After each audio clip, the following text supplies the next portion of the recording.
Bom dia mais uma vez, graça e paz, em nome de Jesus. Vamos ler novamente esse texto, Romanos capítulo 8, versículo 3.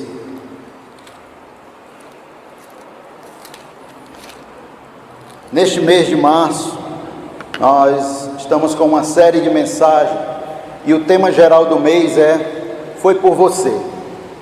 Semana passada, nosso irmão Adailson pregou, foi por você que foi pago o preço da reconciliação. Hoje, se Deus permitir, nós vamos compartilhar um pouco da palavra de Deus com o tema Foi por você que Deus se fez carne. Romanos capítulo 8, versículo 3, diz assim: porquanto o que era impossível à lei, visto como estava enferma pela carne, Deus enviando o seu Filho em semelhança da carne do pecado, pelo pecado condenou o pecado na carne. Vamos orar mais uma vez. Senhor Deus, maravilhoso e eterno Pai, Senhor, em nome de Jesus, continua, Senhor, nos abençoando nesta manhã. Abre, Pai, nossas mentes, nossos corações, que possamos compreender de forma correta, Pai, a Tua palavra, a Tua mensagem. Esvazia-me, Senhor, de mim mesmo, para que o Teu nome seja glorificado nesta manhã, em nome de Jesus. Amém. O que era impossível à lei. O que era impossível para a lei? A salvação da humanidade. A lei de Deus é perfeita. A lei de Deus foi criada pelo próprio Deus. E ela tinha um objetivo. E ela cumpriu o seu objetivo. Em Gálatas, capítulo 3, diz que a lei nos serviu como tutor, ou em outras traduções, como aio, para nos conduzir a Cristo, para que pela fé fôssemos justificados. Mas depois que veio a fé, já não estamos mais debaixo do tutor ou da lei. É importante termos muito cuidado, e eu quero abrir um parêntese aqui. Algumas pessoas têm voltado às práticas da lei. Infelizmente, tem levado muitas pessoas a voltarem à prática da lei. De uma forma bem resumida, para eu não sair tanto do tema, mas quando nós, que já somos batizados em Cristo Jesus, e voltamos à prática da lei, em outras palavras, nós estamos dizendo que o sacrifício de Jesus não foi suficiente para nos salvar, que precisamos fazer algo mais. Eu preciso guardar o sábado, eu preciso fazer isso ou aquilo, e não é verdade. O sacrifício de Jesus foi perfeito e suficiente para a nossa salvação. Hoje nós só precisamos de Cristo, porque em Cristo Jesus nós somos justificados, em Cristo Jesus nós somos salvos. E eles fazem uma pergunta: quer dizer que agora que vocês estão sob a graça, que vocês podem matar, podem roubar, podem adulterar? De maneira alguma. No próprio texto de Gálatas, o apóstolo Paulo diz que todos quantos foram batizados em Jesus Cristo, de Cristo foram revestidos.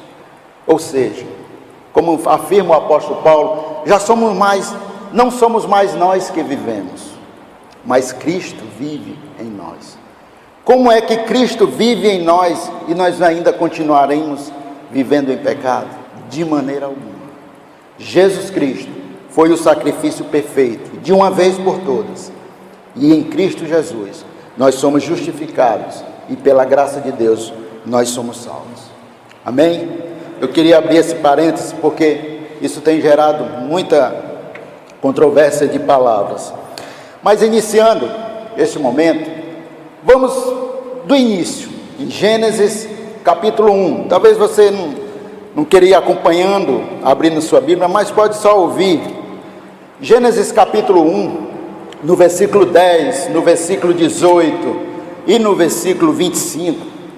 O que é que estava acontecendo aqui? Deus a cada dia ia criando alguma coisa. E no final de cada dia ele contemplava aquilo que ele havia criado e disse: isto é bom. No sexto dia Deus criou o homem, o ser humano. E no final daquele dia, ele olhando para o que ele havia criado, ele disse: foi muito bom.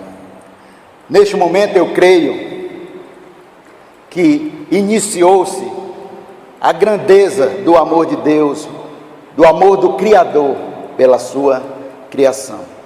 Um amor indescritível.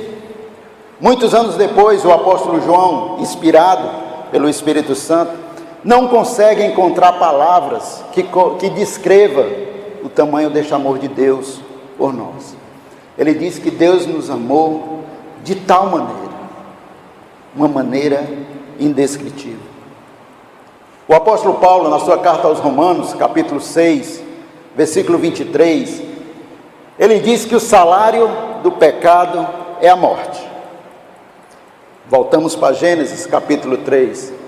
Quando o homem pecou contra Deus, Deus tinha todo o direito de destruir a sua criação, de acabar, porque o pecado, o salário do pecado é a morte. Mas o amor de Deus, a misericórdia de Deus foi maior. E ao invés de destruir a sua criação, Deus começou a colocar em prática o plano de salvação. Em Gênesis capítulo 3, versículo 15, nós podemos ver a primeira profecia messiânica, onde Deus diz assim para a serpente: e porém inimizade entre ti e a mulher, e entre a tua semente e a semente da mulher. Esta te ferirá a cabeça, e tu lhe ferirás o calcanhar. Já se referindo ao ato de Jesus na cruz. Então, por amor a mim e a você, Deus não destruiu a sua criação. Deus deu início ao processo, ao plano de salvação. E a lei fazia parte disso, porque a lei ela tinha o propósito de nos conduzir até Jesus Cristo, o Filho de Deus, quando Deus se fez carne. O que Deus abriu mão para poder isso acontecer? No livro do profeta Isaías, capítulo 6, versículo 1, na visão do profeta Isaías, ele disse que viu o Senhor em seu trono, e o seu séquito, ou seja, a orla do seu manto, cobria todo o templo, cheio de glória. Filipenses capítulo 2, versículo 6, a partir do versículo 6, o apóstolo Paulo diz que Deus, que Jesus sendo Deus, não se apegou, não usou por usurpação o ser igual a Deus, mas esvaziou-se de si mesmo e assumiu a forma de homem. Por amor a mim e a você, Deus se fez carne, para que nele nós pudéssemos ter a possibilidade da salvação eterna. Por quê? Tantos porquês. Por que Deus fez isso? Por amor, mas também porque cada vida é preciosa para Deus. Cada vida, cada ser humano é preciosa para Deus. Nós fomos criados à imagem e semelhança de Deus. Tem um texto no Evangelho de Lucas, capítulo 15, e podem deixar suas Bíblias lá. Eu não vou ler, é um texto muito longo, mas eu vou citar algumas coisas que dá para a gente acompanhar por esse texto. Lucas capítulo 15, Jesus, só para nos contextualizar, no versículo 1 e 2, Jesus está com os publicanos e pecadores e os fariseus. E os fariseus estavam criticando Jesus porque ele estava no meio de pessoas pecadoras. E de uma forma bem resumida, os fariseus eram aquelas pessoas que conheciam a lei de Deus. E eles estavam criticando, apontando, julgando. Uma primeira lição que podemos tirar para a nossa vida hoje: não basta conhecer a palavra de Deus, nós precisamos conhecer a Deus. E você pode se perguntar: e é possível conhecer toda a Bíblia e não conhecer a Deus? É possível. É possível. Por muitos anos eu lia a palavra de Deus, mas não conhecia Deus. Por muitos anos. E hoje o que nós vemos nas igrejas não é diferente.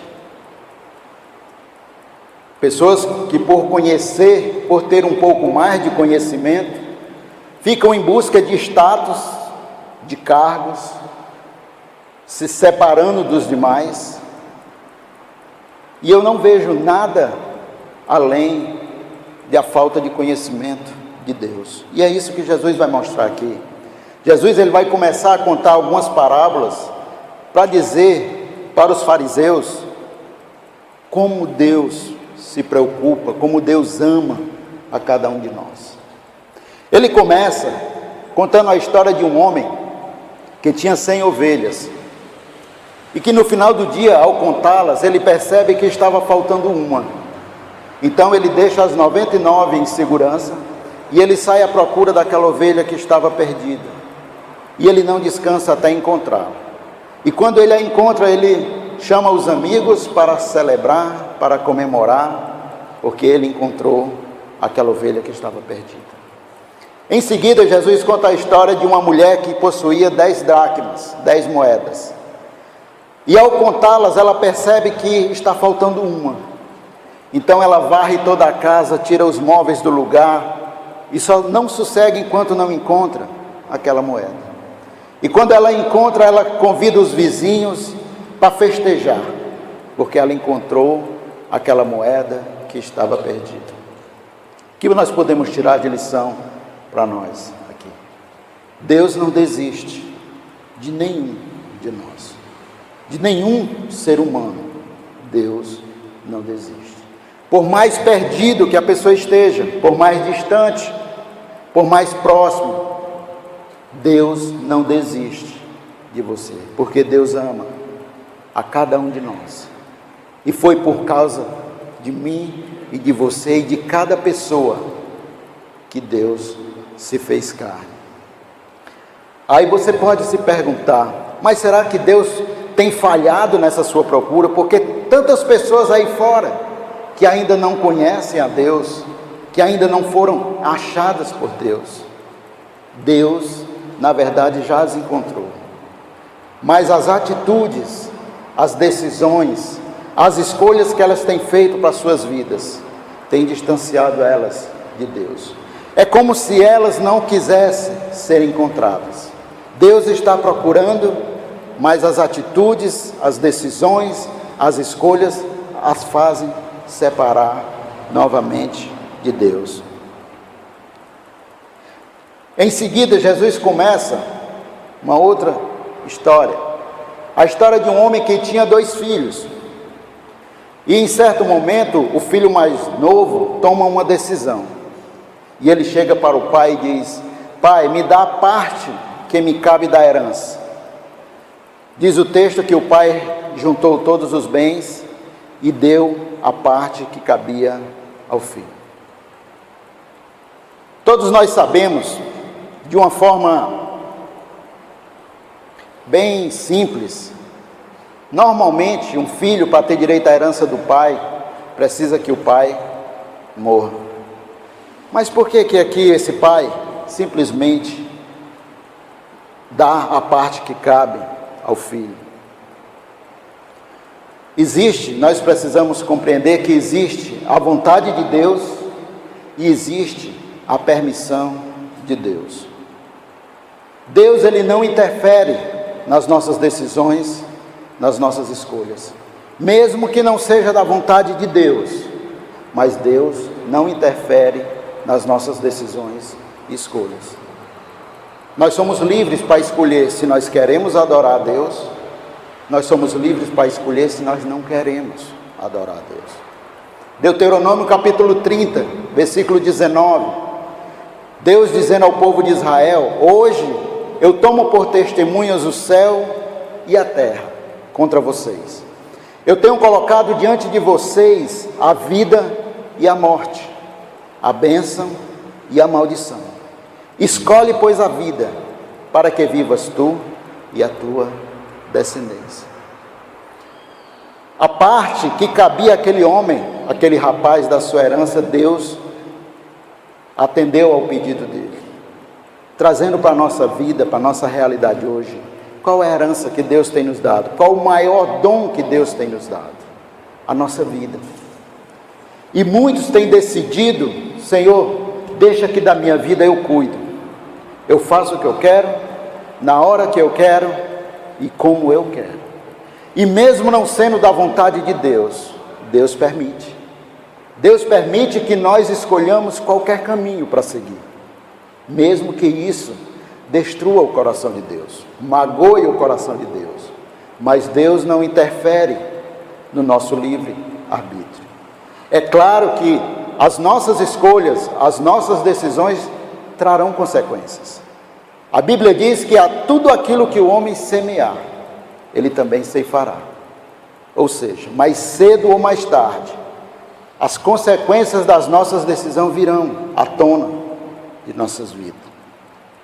Então, continuando o texto de Lucas capítulo 15, aquele rapaz pega tudo o que ele tem direito da herança, e diz o texto que ele sai para uma terra distante.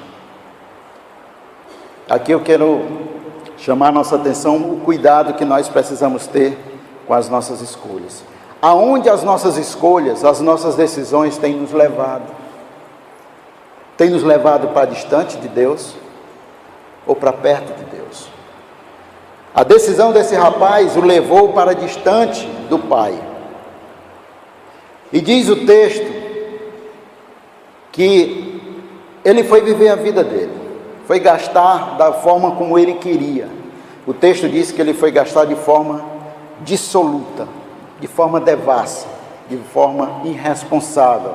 Gastou tudo o que ele tinha. Decisões. Aonde tem nos levado as decisões, as escolhas que nós temos feito para a nossa vida?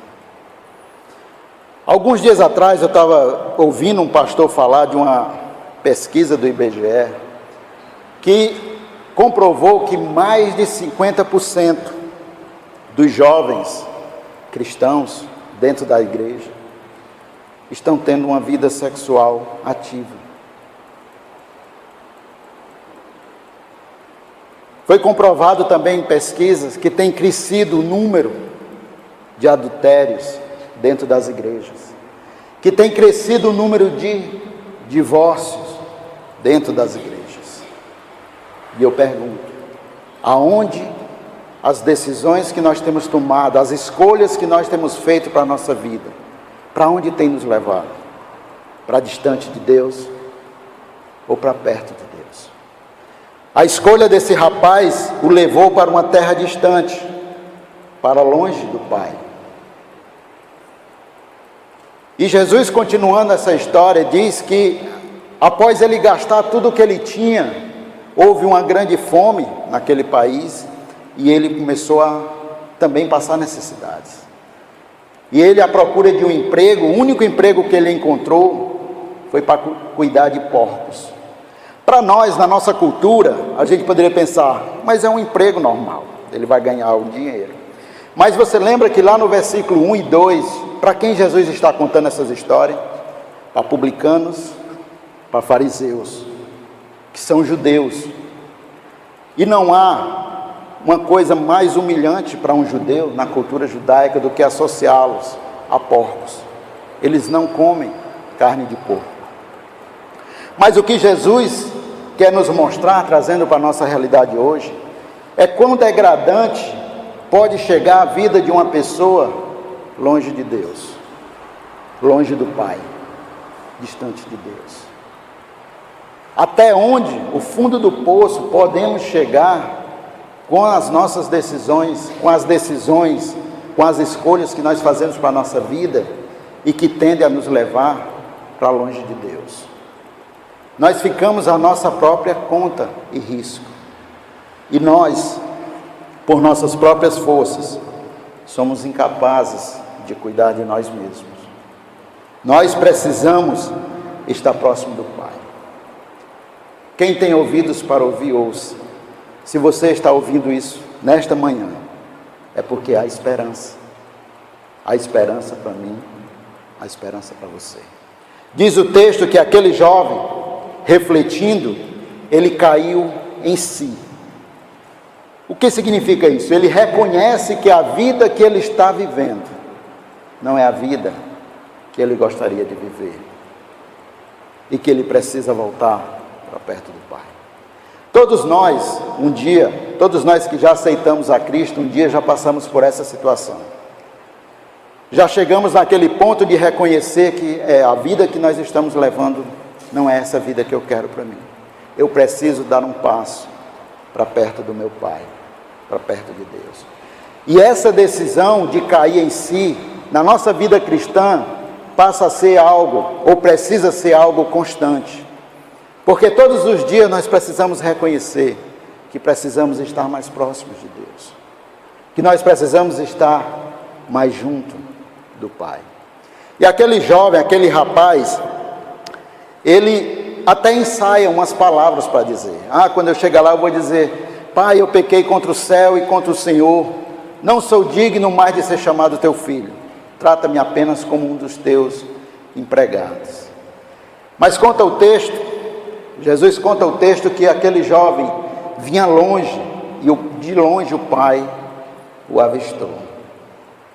Eu fico imaginando, na alegria de Deus, quando nós, caindo em si, dizemos: não é esta vida que eu quero para mim, eu quero estar mais próximo do Pai. Este é o momento em que Deus nos enxerga de longe, a gente vindo ao encontro de Deus. E conta o texto que aquele pai correu ao encontro do filho e chegou lá e começou a fazer pergunta: por que você fez isso? Por que você me abandonou? Por que você tomou essas decisões? É isso que está escrito na sua Bíblia? Não. O que está escrito é que aquele pai correu ao encontro do filho e o abraçou e o beijou.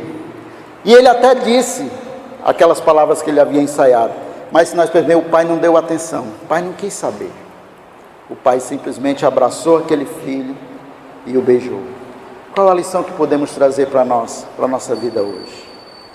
Não importa a vida que você tem levado, não importa quão sujo com os porcos você tenha se sujado, quanta comida de porcos você tenha comido, Deus, Ele vai correr ao seu encontro e lhe abraçar e lhe beijar.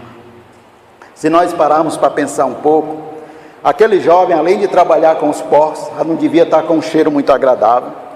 Naquele tempo não existia avião para viajar, no mínimo ele vinha andando no sol quente para aumentar aquele cheiro desagradável. Mas o pai não quer nem saber.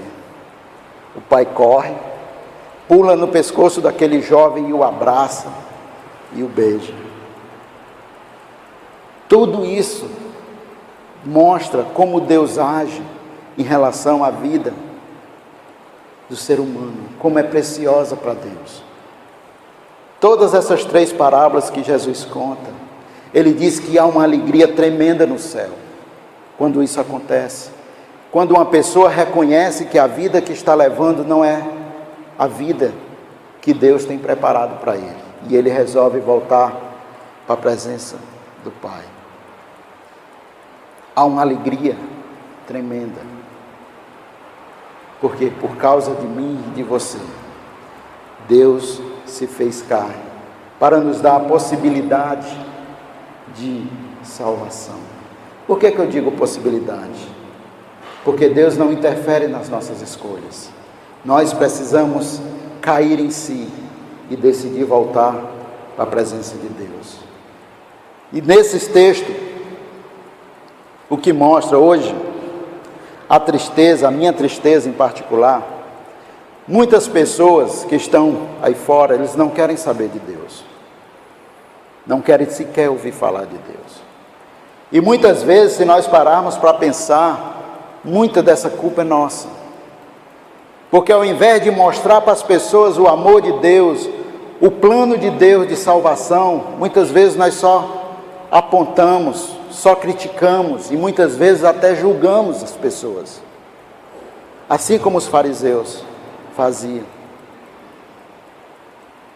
Nosso papel como cristão é falar do amor de Deus, falar do plano de salvação de Deus, que foi por amor àquela pessoa, não importa a vida que ele esteja vivendo, não importa o tipo de pecado que ele esteja praticando, foi por ele que Deus se fez carne. Há uma tendência em nós, infelizmente, de classificar pecado. Aquele pecado é grande, aquele pecado é pequeno. Para Deus é pecado, é errar o alvo, é sair da presença de Deus. A graça de Deus, ela é suficiente para todos, para a salvação de todos. Não importa se tem muitos pecados, não importa aquele que tem poucos pecados.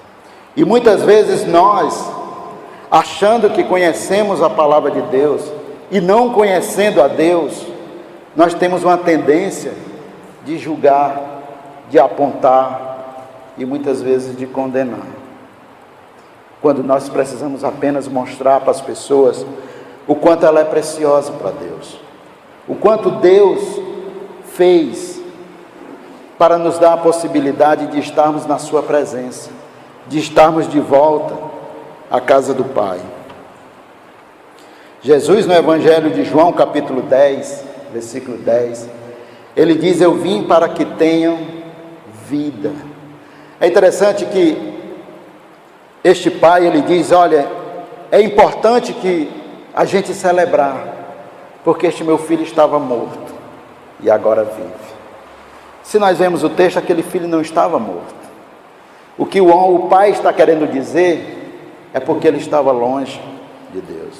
O que vai fazer a diferença na nossa vida é onde nós estamos. Se nós estamos distantes de Deus, se nós estamos na presença de Deus.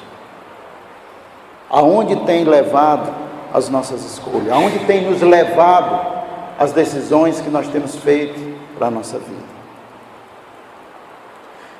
Deus ama a cada um de nós.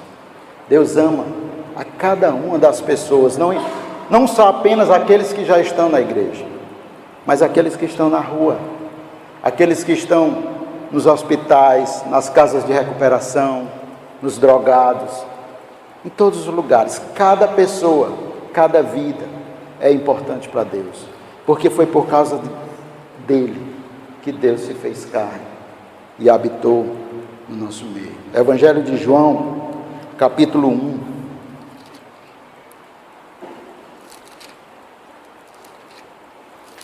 No princípio era o Verbo, e o Verbo estava com Deus, e o Verbo era Deus. Ele estava no princípio com Deus. Todas as coisas foram feitas por ele, e sem ele nada do que foi feito se fez. Nele estava a vida, e a vida era a luz dos homens.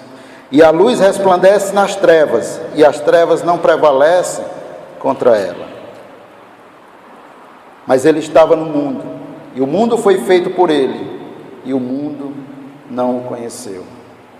Decisões, escolhas. Mas todos aqueles que o receberam, deu-lhes o poder de serem feitos filhos de Deus. Que decisões você tem tomado para a sua vida? Que decisão nós temos tomado para as nossas vidas? Aonde essas decisões têm nos levado? Para distante de Deus ou para a presença de Deus? Deus ama você. Você é precioso. Você é importante para Deus. E foi por você que Deus se fez carne. Amém? Que o Senhor nos abençoe. Nós vamos estar tirando um cântico agora. E a você que está nos visitando, e se você ouviu Deus falar ao seu coração nesta manhã, enquanto estivermos nesse cântico, você pode vir aqui à frente, Logo após o cântico, o nosso irmão Adailson vai estar orando por você. Mas também você, irmão e irmã, que mesmo em Cristo, tem tomado decisões, tem feito escolhas para a sua vida, que tem lhe afastado dos caminhos de Deus. Venha à frente também. Nosso irmão Adailson vai estar orando por você e por nós. Que o Senhor nos abençoe. Amém?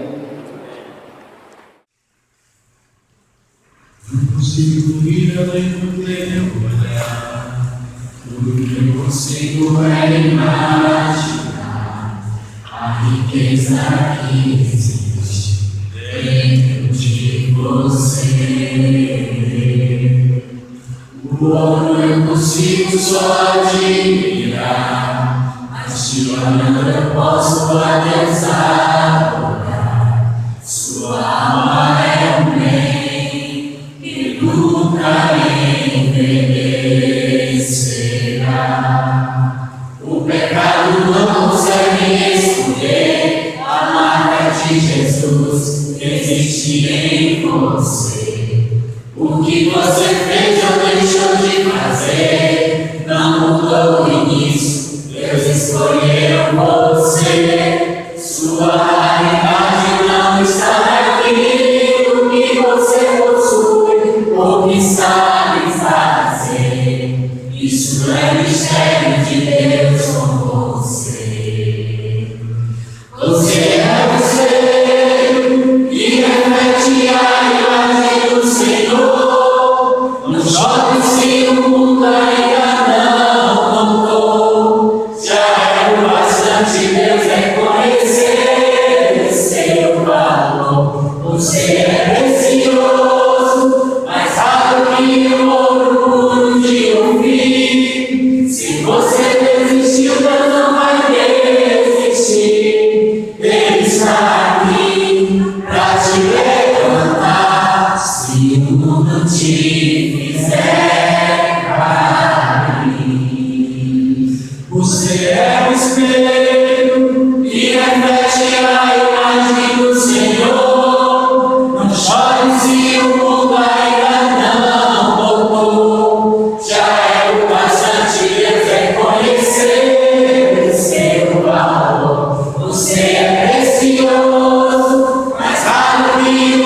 ouro puro de ouvir. Se você desistiu, Deus não vai desistir. Ele está aqui pra te levantar. Se o mundo te